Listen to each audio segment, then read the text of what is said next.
রান্নাঘরে আকাম করার সময় শাশুড়ি ও জামাইকে হাতে নাতে ধরলেন এলাকাবাসী। দর্শক, এরপর কি হলো বিস্তারিত থাকছে ভিডিওতে। শাশুড়ির সঙ্গে জামাইয়ের বিবাহ বহির্ভূত সম্পর্কের অভিযোগ। ঘনিষ্ঠ অবস্থায় রান্নাঘরে ধরা পড়েছেন দুজন। ক্ষুব্ধ গ্রামবাসীরা অভিযুক্ত জামাইকে গাছে বেঁধে গণধোলাই দিল। এই ঘটনাকে কেন্দ্র করে তীব্র উত্তেজনা ছড়েছে গ্রামটিতে।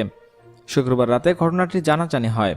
স্থানীয় স্বজনরা জানাচ্ছেন, শ্বশুরমশাই বাড়ির বাইরে থাকায় সেই সুযোগে শাশুড়ির বাড়িতে রান্নাঘরে নিজের শাশুড়ির সঙ্গে ঘনিষ্ঠ হয়ে পড়েন অভিযুক্ত জামাই। এমনই অভিযোগ অভিযুক্ত শ্বশুরবাড়ির সদস্যদের। তাদের দাবি, জামাইয়ের সঙ্গে শাশুড়ির অবৈধ সম্পর্কের ইঙ্গিত পেয়েছিলেন তারা অনেক আগেই, তাই দুজনকে নজরে রাখা হয়েছিল। বিষয়টি নিয়ে এলাকায় একাধিকবার সালিশ হয়েছিল।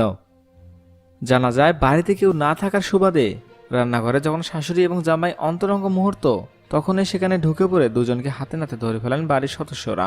ডাকা হয় প্রতিবেশীদের। ক্ষিপ্ত গ্রামবাসীরা এরপর অভিযুক্ত জামাইকে গাছে বেঁধে উত্তম মাধ্যম দিতে শুরু করেন।